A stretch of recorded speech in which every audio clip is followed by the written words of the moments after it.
Supposed Bible contradiction. Did Jesus name the wrong high priest? In Mark 2, Jesus allows his disciples to go through grain fields to gather food on the Sabbath. The Pharisees see this and criticize Jesus for allowing his disciples to work on the Sabbath. Jesus responds by explaining the purpose of the Sabbath and gives an example of how David entered the house of God and ate the bread of the presence. However, in giving the example, Jesus says the high priest was Abiathar. But in 1 Samuel 21, the priest that gave David bread was Ahimelech. So did Jesus misspeak and name the wrong high priest from this event? This issue is famous because Bart Ehrman says it was the first step that led him away from Christianity. But is this really a big issue? For one thing, Mark 2:26 may only say this event happened in the days of Abiathar, which would be true, as Abiathar was alive at this time and fled to David just after Saul killed Ahimelech. He was Ahimelech's son and became a high priest that reigned for several decades after this. And Abiathar most likely would have been present during this episode with David and the bread. Some reply that the Greek phrase in Mark should be translated as when Abiathar was the high priest, meaning it should be translated to state Jesus thought Abiathar was already high priest. But the scholar Dan Wallace says this rendering is possible, but it's not a necessary reading. The construction epi plus genitive noun is frequently used with a temporal sense outside of Mark, with a meaning similar to in the days of. BDAG lists numerous biblical and patristic references under epi with a genitive for time, all in the sense of in the time of, under kings or other rulers. For example, Luke 4:27, Luke 3:2, and even Mark 2:26.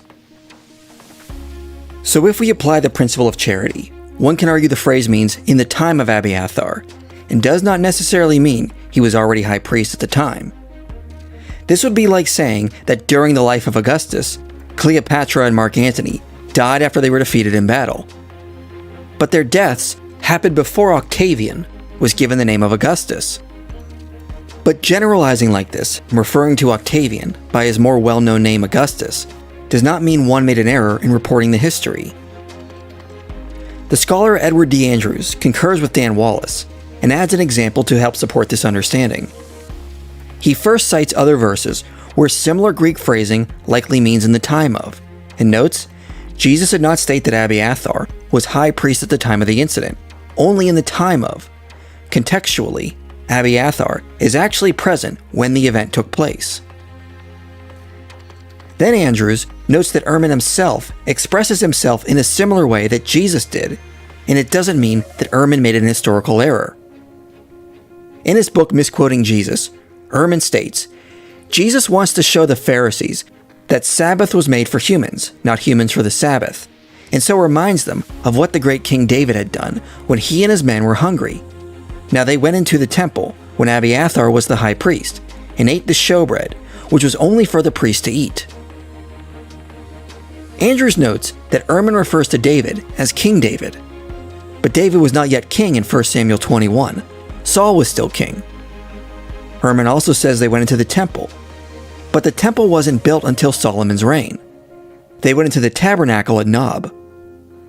So if Ehrman can use this language and not be accused of making an historical error, why couldn't Jesus use similar phraseology to refer to the general time and mention a well-known high priest as the reference point? He is merely referring to the time of Abiathar, who was a well-known high priest. Andrews says, here we have a world-renowned Bible scholar who uses a loose reference in his book and expects that his audience will understand what he means by his way of wording things. Was Ehrman technically chronologically wrong? Yes, in the strictest sense of things, if one wishes to be unreasonable. However, if we recognize this is an acceptable way of human expression, then he is not wrong, because he knows his audience will understand his loose reference, and so it goes with Jesus as well. Most importantly is the context of which Jesus uses this example. Abiathar was more well known for adhering to the law than Ahimelech. In the context of Mark 2, Jesus is essentially saying back to the Pharisees, look what took place in the presence of the upstanding Abiathar, and he did not see any issue with it. Are you a better judge of what is lawful than the great high priest Abiathar we all know so well? Since in the time of Jesus, Abiathar was well known for upholding the law, it would have made more sense to reference him in the context of keeping the law properly, over mentioning Ahimelech. Ahimelech did not have the same reputation Abiathar had for holding fast to the law. So in context of Mark 2, with Jesus' overall message, it does make more sense to mention Abiathar. We have to remember the context from where this verse comes from. Also, the scholar Maurice Casey studied the Aramaic behind the Greek phrase in Mark and suggests the wording may be rendered too literal in Greek.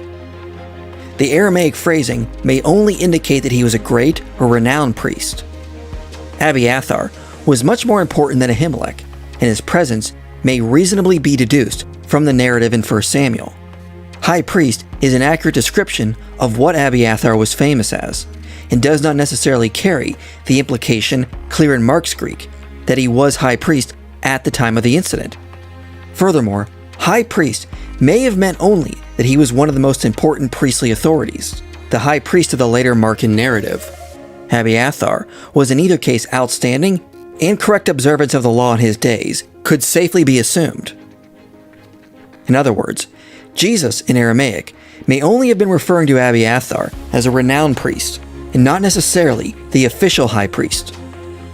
But either way, the point of the passage is to mention Abiathar, since he was the high priest known for upholding the law so well. Ahimelech did not have the same type of high reputation. So given the context, the grammar, and a charitable understanding of human expression, this passage is hardly an issue. Thus this supposed contradiction